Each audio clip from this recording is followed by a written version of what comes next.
Taifa, Chama cha Ukombozi wa Umma CHAUMMA, wakili msomi Mzee Hashim Rungwe Sipunda, Mheshimiwa makamu mwenyekiti wa chama upande wa Zanzibar, mzee wetu Mzee Isa, Mheshimiwa makamu mwenyekiti wa chama upande wa bara, dada yangu Devota Minja, Mheshimiwa manaibu makatibu wakuu, Mheshimiwa mwenyekiti wetu wa bodi, waheshimiwa viongozi wenzangu wote, waheshimiwa wana wa ukombozi wote, waheshimiwa waandishi wa habari, mabibi na mabwana, CHAUMMA, CHAUMMA, CHAUMMA, nguvu ya ukombozi, nguvu ya ukombozi, nguvu ya umma,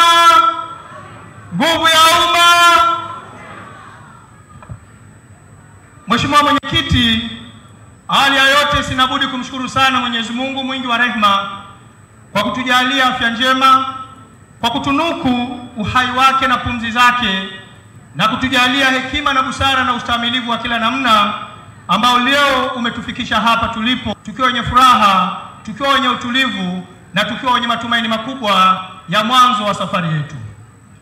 Aidha, kipekee sana napenda kushukuru wewe binafsi mwenyekiti wetu, pamoja na wajumbe wa kamati kuu ya CHAUMMA, wajumbe wa halmashauri kuu ya taifa ya CHAUMMA na wanachama wote wa CHAUMMA kwa upendo wao na uamuzi wao wa busara uliopelekea kupokelewa tangu majuzi na leo hii kupokelewa kwa mamia na maelfu ya wanachama wapya waliojiunga na chama hiki.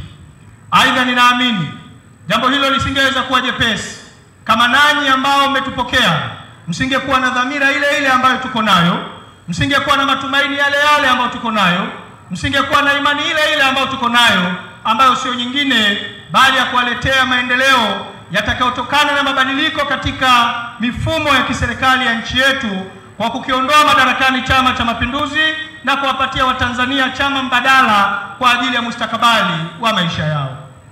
Ninatambua imani hiyo ndio imewapendeza na imani hiyo ndio iliwafariji na kuwatia moyo na kuwapa matumaini ya kutupokea ili tuendeleze gurudumu hili hadi pale ambako wote kwa pamoja tunaamini kitakapoeleweka.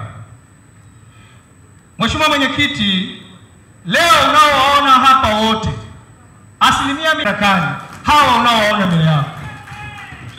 Mheshimiwa mwenyekiti, watu hawa wameyaishi maisha yao wakiwa na imani unaowaona mbele yako.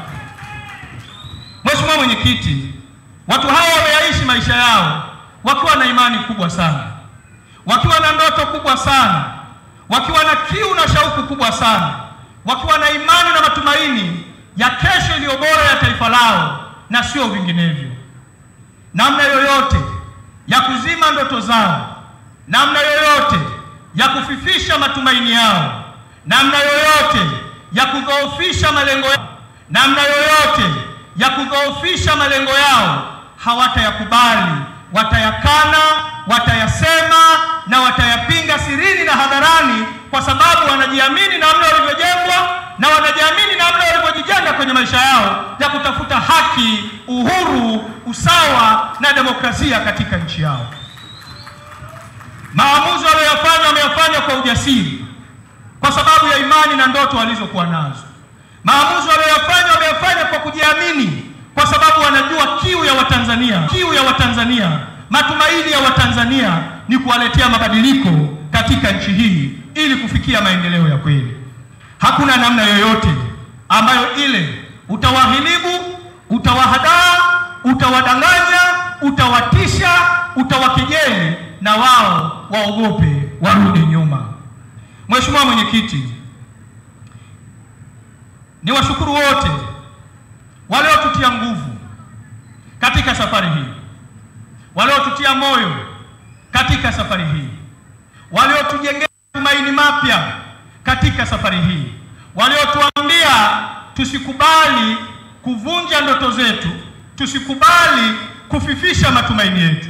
Ninawashukuru kwa niaba yenu wote na kwa niaba ya wengine wengi wanaotusubiri huko mikoani, majimboni, wilayani, kata vijijini na kwenye vitongoji.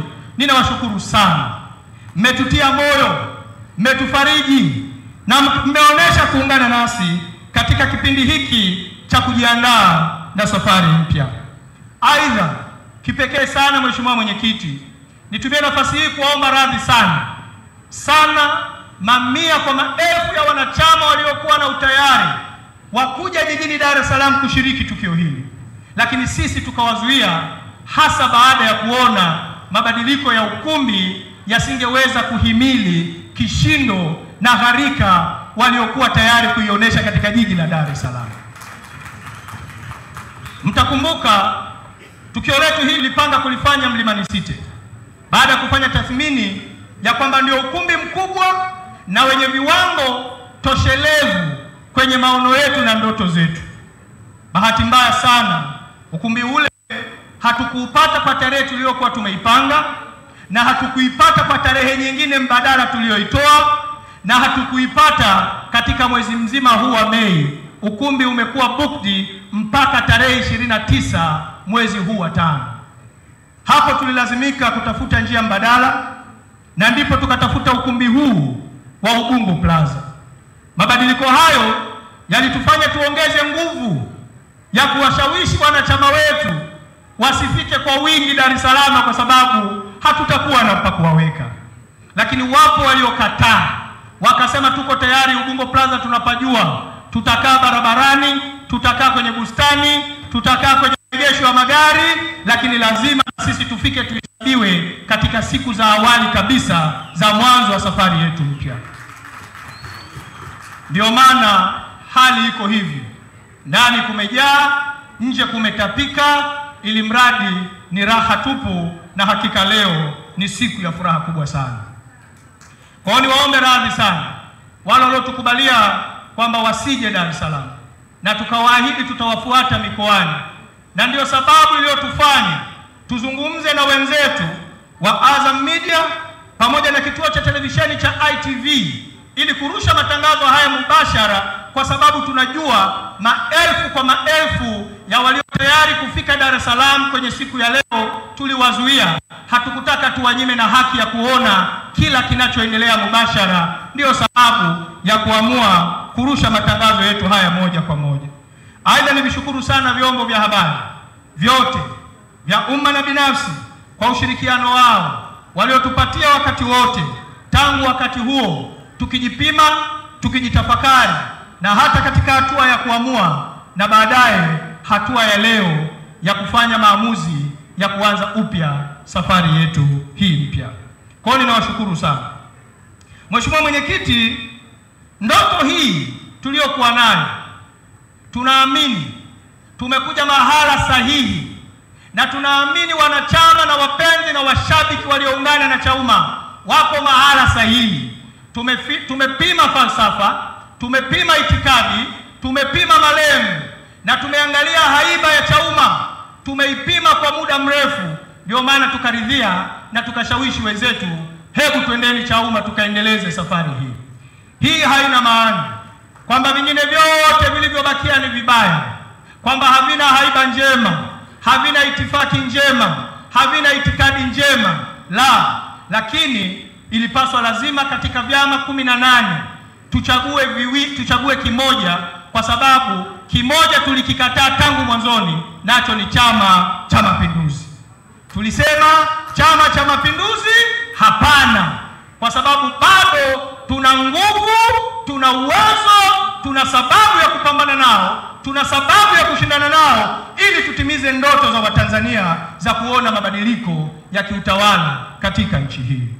Mheshimiwa Mwenyekiti, ni imani yangu mimi na wenzangu wote tulioungana nanyi tutaendeleza pale ambapo chama hiki tumekikuta kikiwa salama, kikiwa tulivu, kikiwa na maono, na sisi tutayaendeleza maono hayo, tutaendeleza utulivu huo, na tutaendeleza itifaki na falsafa na itikadi ya Chauma kwa nguvu zetu zote, kwa ari zetu yote, na kwa moyo wetu wote. Tumechagua kukataa kuzimisha ndoto na kuzimisha matumaini, imani na matarajio ya Tanzania kwenye mabadiliko, na ndio maana tunasema tunaendeleza tulipoishia. Narudia tena, tumekataa na tumechagua kwa makusudi kukataa kuzimisha ndoto na kuzimisha matumaini, imani na matarajio ya Tanzania kwenye mabadiliko. Ndio maana tumechagua slogan ya tunaendeleza tulipoishia, kwa sababu ipo safari ambayo kwa miaka mingi kwenye maisha yetu ya siasa tumeyapigania. Tumepita kwenye mateso magumu, tumepita kwenye nyakati ngumu. Hatukuwahi kukata tamaa, hatukuwahi kurudi nyuma, hatukuwahi kuogopeshwa, hatukuwahi kurudi nyuma. Ya nini na kwa nini na hasa kwa jambo gani eti leo tukubali kurudi nyuma? Kwa sababu tu ya vitu ambavyo tangu awali tulijua hivyo ndivyo tunavyopigania katika maisha yetu ya kisiasa. Mheshimiwa Mwenyekiti, utofauti wa fikra na mitazamo haujawahi kuwa usaliti, haujawahi kuwa uhaini, wala haujawahi kuwa utovu wa nidhamu katika maisha ya mifumo ya kidemokrasia inayoheshimu pamoja na mambo mengine uhuru na haki ya maoni ya kila mmoja.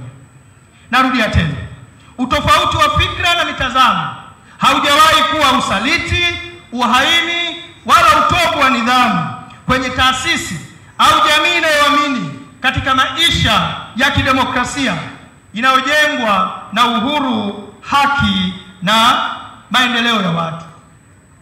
Nisingependa turudi sana nyuma. Tumezungumza sana, tumesema sana, lakini tumechagua tuliolichagua kwa sababu hatuko tayari kurudi nyuma na kuacha Chama cha Mapinduzi eti kiendelee kutamba. Ushahidi ni huu, Mheshimiwa Mwenyekiti, na bila shaka leo dunia itaona. Mimi kuna baadhi ya watu niliwaambia, mpo mtakao tuelewa mara moja, na mpo ambao mtachelewa kidogo kutuelewa, na mpo ambao kwa makusudi mtalazimisha msituelewe. Ushahidi wa leo wa mamia kwa maelfu ya watu waliofika hapa kutoka wilaya mbalimbali, majimbo mbalimbali, mikoa mbalimbali, kanda mbalimbali ni kiashirio cha mapokeo chanya, ni kiashirio cha kiu ya Watanzania wasiokuwa tayari kuiona CCM ikitamba kwenye uchaguzi, kwa sababu wanaelewa maumivu na hasara ya kuwaachia mabuya shamba la mahindi, kuachia nyani. Wanaelewa kabisa, wanaelewa athari za kukimbia mashindano, wanaelewa athari za kukaa mbali, wanaelewa. Hiki ni kielelezo, na nataka nikuhakikishie Mheshimiwa Mwenyekiti, bado na waheshimiwa wanachama wenzangu wa Chauma na wapiganaji wenzangu wa Chauma wako wengi wanaotunga mkono na wataendelea kutunga mkono. Mheshimiwa Mwenyekiti, ni wazi sasa tuna kila sababu ya mambo makubwa mawili kuyatekeleza kuanzia leo. Jambo la kwanza ni kwenda kukijenga na kukisuka chama chetu cha Chauma. Tumetoka kwenye kata, turudi kwenye kata kujenga safu za uongozi na taarifa sahihi za wanachama wetu. Tumetoka kwenye majimbo, turudi kwenye majimbo tukayajenge majimbo yetu. Tumetoka kwenye wilaya, tumetoka kwenye mikoa, tumetoka kwenye kanda, na wengine tumetoka kwenye ngazi za taifa. Jukumu letu la kwanza kubwa hivi sasa ni kwenda kukisuka kiorganization chama chetu kipya. Na mimi sina hofu. Mheshimiwa Naibu Katibu Mkuu Bara amesema, tukiangalia sura hapa tunajuana vizuri sana. Nani ana uwezo wa kukaa miezi mitatu bila kulalamika akijenga chama? Nani ana uwezo wa kuiacha familia yake miezi 6 kwenda kujenga chama? Nani ana uwezo wa kuhakikisha kwamba chama kinajengwa? Tunajuana na tumo humu, tunajuana. Uongo ndugu zangu? Uongo? Wanachauma wenzangu, uongo? Kwamba tumo watu magoigoi humu? Hakuna wapiganaji humu? Hakuna soldiers humu? Sasa twendeni tukajenge chama chetu kipya hiki. Huko tunapokwenda tutawakuta wanachauma wenzetu, tuwasikilize, tukae nao. Hakuna Chauma mpya wala Chauma kongwe. Leo kuanzia hapa Chauma ni moja na sisi wote ni wamoja, na tuwe tayari kushirikiana kwa namna yoyote ile iwavyo katika kuijenga na kukiimarisha chama chetu cha Chauma. Tunatambua kazi kubwa iliyo mbele yetu ya kwenda kukisuka chama hiki, lakini mimi sina chembe ya hofu, sina chembe ya mashaka, na kipimo ni hiki. Kama tumeweza kuelezana kuja na tukaja katika mazingira magumu, tena mazingira ya kipindi cha muda mfupi, nini kitatushinda? Wapi hatupajui? Wapi hatujafika? Wapi hatujui passcode yake? Nini tufanye chama hiki kiweze kuwa imara? Wapi hatujui? Mheshimiwa Mwenyekiti, ninapotoa maelekezo haya ya kwenda kukisuka chama, ninatoa kwa kujiamini kweli kweli.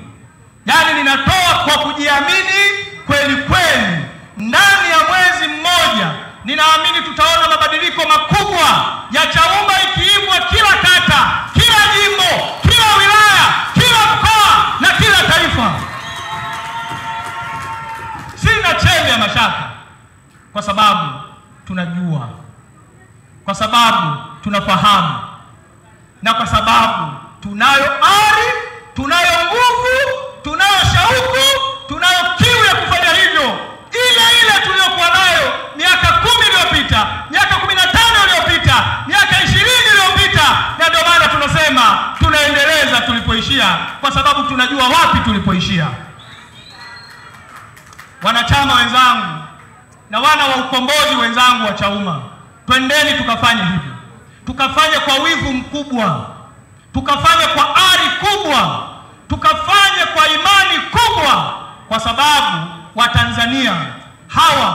Watanzania hawa wameichoka CCM, na hatuko tayari kuwaachia CCM eti watambe kwenye uchaguzi, tukiwaangalia kwa kudanganyana kwa maneno matamu ya kwenye Twitter na kwenye Clubhouse. Tutapambana na Chama cha Mapinduzi mguu kwa mguu, bega kwa bega, jino kwa jino, kwa sababu ndivyo tulivyojengwa, ndivyo tulivyofundishwa, na ndivyo tulivyoamini. Usikimbie Chama cha Mapinduzi. Tulishindwa kumkimbia kwenye nyakati ngumu, tunamkimbiaje kwenye nyakati laini hizi? Tulishindwa kumkimbia kwenye nyakati ngumu, tunamkimbiaje kwenye nyakati laini hizi? Twendeni wanajeshi, twendeni wana ukombozi, tukajenge Chauma, tukalinde matumaini ya Watanzania. Utaratibu mzuri tutaupanga, na hili yuko Chief Architecture wa mambo haya, Field Marshal Benson Shingo Masala Makali Kigaila.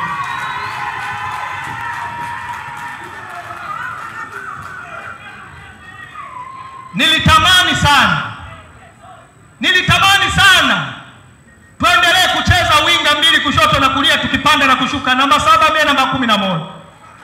Nilitamani sana, kwa sababu mchezo huo wanaujua kwamba mwalimu namba 7, Kigaila nambari 11, tunapanda tunashuka kama ina mapafu ya mbwa. Sisi hapo walituogopa, sisi hapo walitukimbia.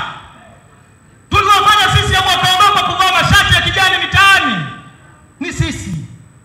Eti leo tuwaogope? Eti leo tuanze kupambana nao kwenye Clubhouse, tuanze kupambana nao kwenye maneno laini? Hayo tutawaachia waimba tarab, hayo tutawaachia wasanii, hayo tutawaachia wasingeli waimbe vimaneno.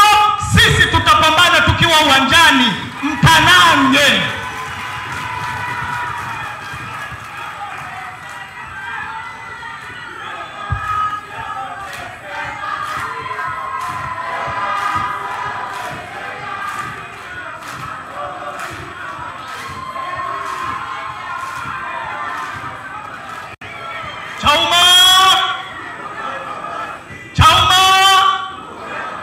Nguvu ya umma.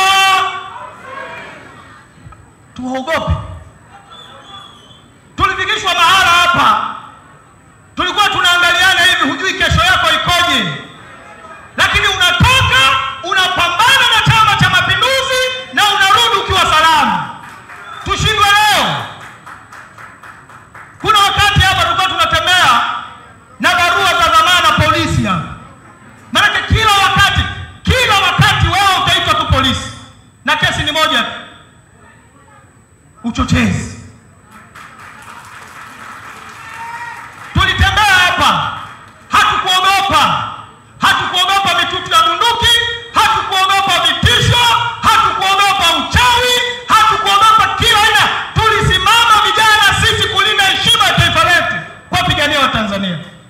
leo turudishwe kwenye Clubhouse, leo turudishwe kwenye Twitter, leo turudishwe kwenye mistari vya kutiana matumaini, huku tukiona matumaini ya Watanzania yanafifishwa.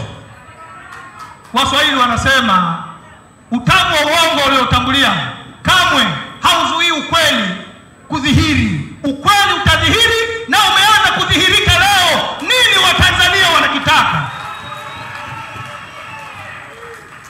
Uongo? Uongo ndugu zangu? Majeshi yaliyotoka haya kila jimbo, kila wilaya, kila mkoa. Punda.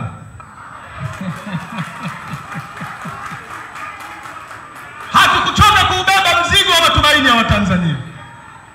Hatukuchoka kuyabeba matumaini ya Watanzania. Tuko tayari kwa mapambano. Hii ni kama mwanajeshi aliyejeruhiwa akavua combat, akabadilisha combat, akarudi kuipigania nchi yake. Na sisi tunasema aluta! Aluta! Aluta! Mapambano lazima yaendelee.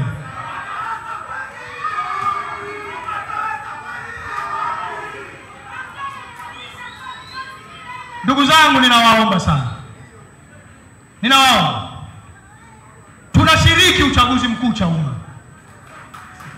Tunashiriki uchaguzi mkuu Chauma.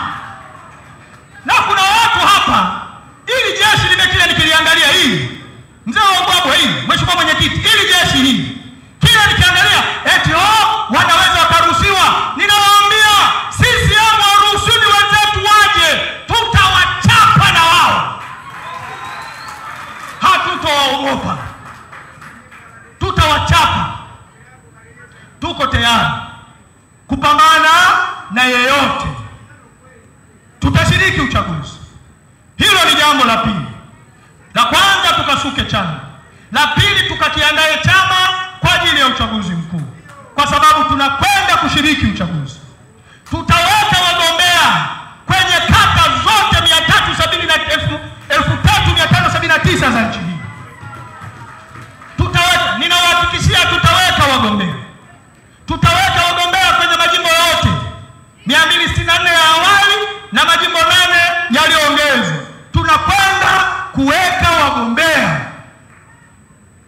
wakalinde haki za Watanzania, wakayalinde matumaini ya Watanzania, wakawe sauti za wanyonge, wafanyabiashara, wakulima, wavuvi, wafugaji, wafanyakazi wa umma, wafanyakazi wa sekta binafsi na makundi mengine mbalimbali kwenye jamii. Wanahitaji watu wa kuwasemea. Na kazi ya kuwasemea watu wanaonyimwa haki zao haijawahi kuwa nyepesi katika maisha haya, wala haijawahi kutegemea maneno matamu. Yanategemea ujasiri na utayari wa watu kushuka na kuwa mstari wa mbele kuwasemea watu wenye mahitaji mbalimbali. Tutakwenda kuweka wagombea.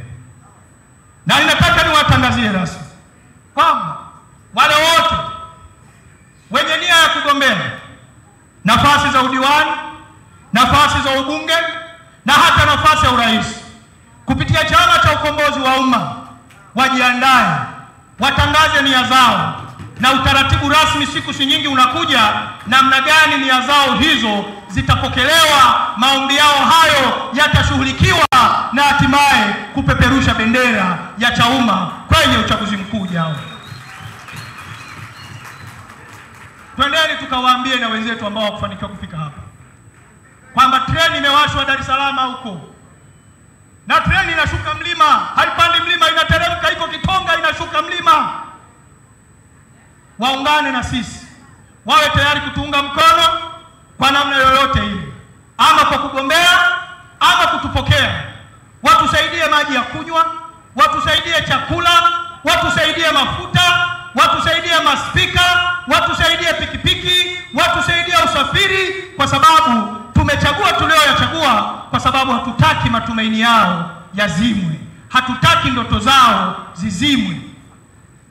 Ndugu zangu, nataka niwaambie, tutashiriki uchaguzi huu kwa kishindo, tena kwa kishindo kweli kweli. Nataka niwahakikishie tutashiriki uchaguzi kwa kishindo, tena kwa kishindo kweli kweli, kwa sababu tunaamini, tunaunga mkono. hatuko tayari kuiacha CCM ipite bila kupingwa. Hatuko tayari. Hiyo ni dhambi kubwa ambayo sisi vijana tuliokubali kuipigania nchi hii kwa jasho na damu, tuliokubali kupoteza maisha yetu kwa sababu ya kupigania nchi hii, eti tuiache CCM leo madiwani wake wapite bila kupingwa au bila ushindani madhubuti, wabunge wake wapite bila kupingwa au bila ushindani madhubuti, kwa sababu tu eti tunadai mabadiliko.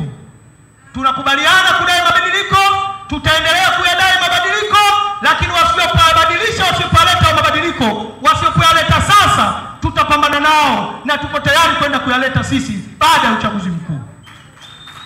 Kwa hiyo ninawaomba sana tuwe tayari kutangaza nia zetu, na siku zijazo, siku chache sana zijazo, kamati kuu ya chama chenu pendwa itakutana na itatoa utaratibu wa namna gani mchakato mzima utakavyokwenda, na hii ni pamoja na viti maalum. Na niwaambie, hakutokuwa Chauma na kiti maalum cha kubebana bebana, hakipo.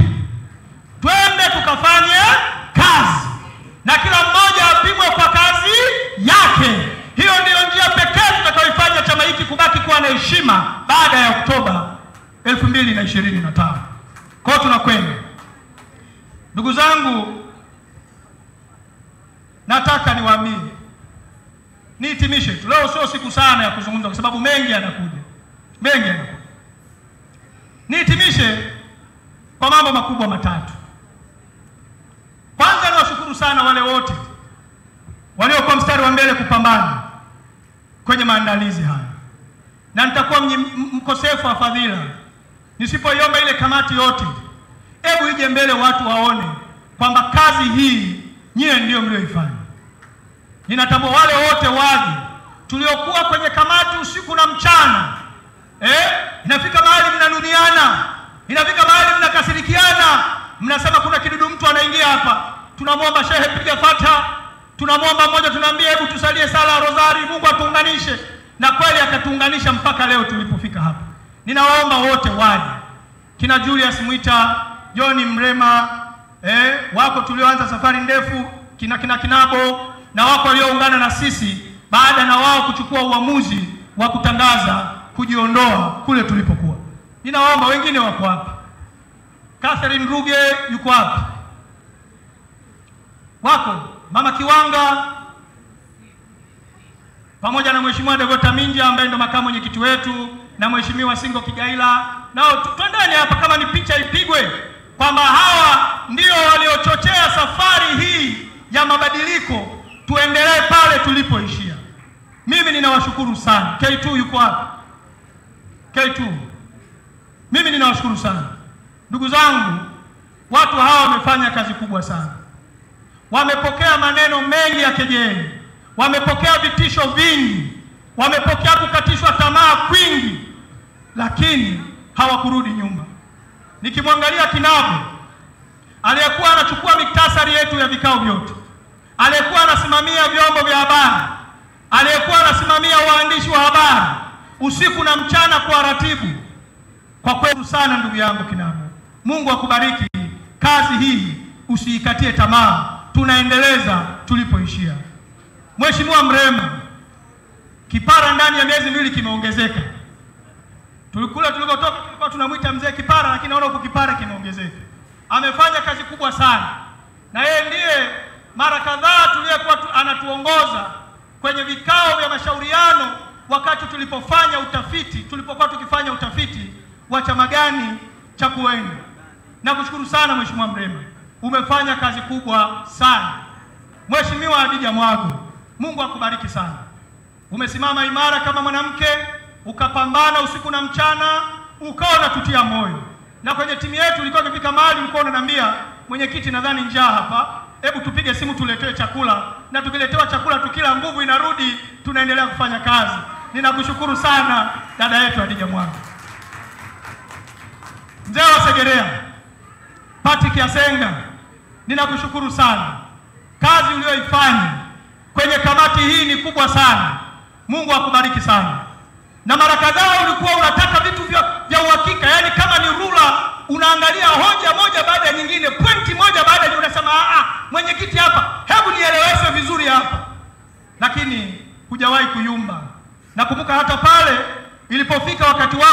unawaza kujiondoa, ulipata msiba, maneno yakawa mengi, ukanipigia simu ukaniambia kwa maneno yalivyo mengi, eti watu wanapoteza imani na mimi kwenye jambo hili ambalo hata nyie msipofanya mimi nitasonga mbele peke yangu. Niko tayari huku msibani niliko, nitieni vyombo vya habari nitoe neno. Nikakwambia hapana kaka, rudi Dar es Salaam. Mheshimiwa dada Devota, kwa kweli wewe ndio uliyejitoa mahanga kweli kweli. Ulikuwa mjumbe wa kamati kuu, lakini ukweli hukuchoka kutushauri, hukuchoka kutusaidia. Na hata alipokukuta aliyokukuta, ukanipigia simu ukaniambia alhamdulillah yametimia. Sasa najihisi mwepesi na mwenye amani, na mimi naomba niwe rasmi sasa badala ya kwamba mnaniambia ni bakibaki. Hongera sana dada Devota. Tunakushukuru sana. Uzoefu wako, ujasiri wako umetusaidia sana. Ninamwona pale Mheshimiwa Mgonja yeye alijiunga na sisi baada ya kuona na yeye kutangaza jambo lake Kilimanjaro, akaungana nasi kwenye kamati. Na yeye pamoja na Daniel Naftali pamoja na Julius Mwita ndio tuliwapa kazi ya kuhakikisha wanafikisha ujumbe kwa watu wa Dar es Salaam, na wanahakikisha basi kama kuna ushauri wowote wa upokee kutoka kwa watu wa Dar es Salaam watuletee kuelekea kwenye tukio letu. Naona leo mzee Mgonja, Pwani imeitika, Dar es Salaam imeitika, watu wanaisoma kwenye majalada huko. Tunakushukuru kwa kazi kubwa uliyoifanya. Catherine Ruge, msomi wetu CPA, tunakushukuru kwa kazi kubwa sana. Umekuwa ni mhasibu wetu ukitutunzia fedha, na kipimo chako kilikuwa jana, namna ulivyokaa mpaka saa 7 za usiku hapa ukihakikisha kwamba mambo yote yanakwenda vizuri. Hujachoka, hujakata tamaa. Tunakushukuru kwa kututunzia mahesabu yetu.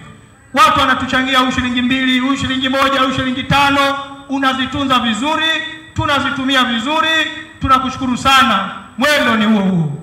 Masudi Mambo, kijana mjasiriamali ambaye ulisema pote mbali biashara na ife, lakini sikai nyuma na mimi lazima nihesabiwe.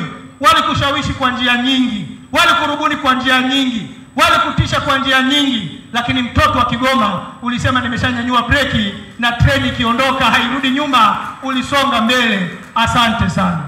Dada Kiwelu, dada mkubwa kule tulikotoka, na huku tunaanza kukuita bibi mkubwa kwa sababu umetuletea kajukuu. Basi bibi mkubwa, tunakushukuru sana. Na wewe umepitia mengi kwa uzoefu wako, kwa namna ulivyokitumikia chama tangu ukiwa binti mdogo mpaka leo unaitwa bibi, lakini bado hujakata tamaa. Uliamini katika tulioyaamini na leo huko hapa. Elizabeth, tunakushukuru sana. Wewe baada ya kuona kama vile hutuelewi huyu dada bwana huyu, tunamwambia subiri. Ukikaa jioni kakupigia simu, asubuhi akaona nyinyi mnanizingua, akafunga safari kutoka Katavi kuja Dar es Salaam, eti ajue hivi tuko serious au kama tunamchelewesha asonge mbele.